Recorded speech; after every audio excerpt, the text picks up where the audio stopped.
L'odeur du kérosène, le son des moteurs en étoile ou encore la piste qui tremble, autant de sensations de vol que le peintre aéronautique Damien Chary vient trouver à l'aérodrome de la Ferté-Alais qui abrite de nombreux avions historiques encore en état de vol. À la fois peintre de l'air et de l'espace, mais également peintre de la gendarmerie, grâce à ces distinctions, ce Vélisien originaire de Charente-Maritime peut s'approcher d'avions emblématiques sur des bases aériennes pour mieux en saisir et retranscrire les lignes. Alors là, on est sur l'aérodrome Jean-Baptiste Salis. C'est vraiment un endroit où j'adore venir photographier les avions.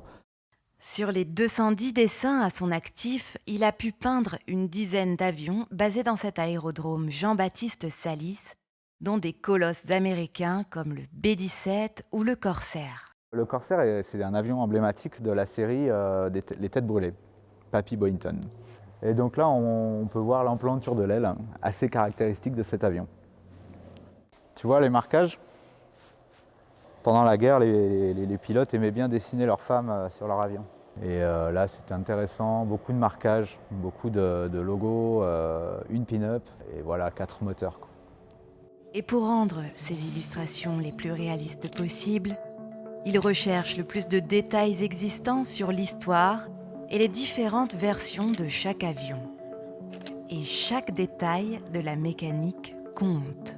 Il y a beaucoup d'éléments à représenter, les rivets, les trappes, qu'il faut représenter pour donner du relief. Quand un avion il est en vol, et on a tout le ciel et les nuages qui se reflètent dans le métal poli, et tous ces reflets sont vraiment intéressants à les dessiner.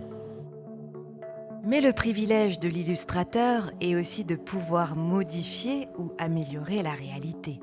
Ainsi, visualiser un avion au sol en état de vol fait partie de son travail scénaristique. Je trouve ça intéressant de dessiner les avions en 3/4 arrière, parce que c'est pas un plan de vue qu'on a l'habitude de voir en vol.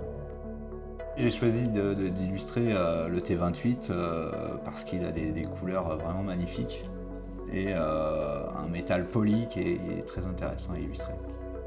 Son principal outil numérique, c'est la plume. Elle lui permet de dessiner des courbes qu'il remplit d'une nuance. Les calques sont superposés les uns au-dessus des autres et donnent un aspect de relief. C'est que des aplats de couleurs.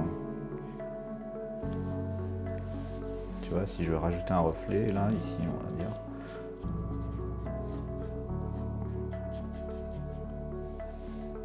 Voilà, on a un reflet blanc.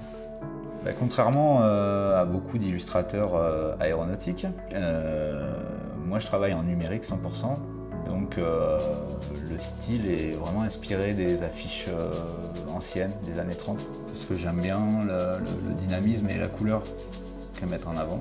En général, à partir des photos que j'ai faites, je cherche un scénario intéressant et graphique, et je trouve que le rendu est dynamique. Sensation de vitesse.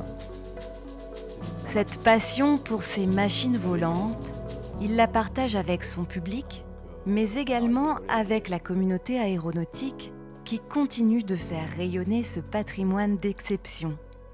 Et c'est en parcourant les musées, les aérodromes ou encore les meetings aériens que l'inspiration de l'artiste ne cesse de grandir.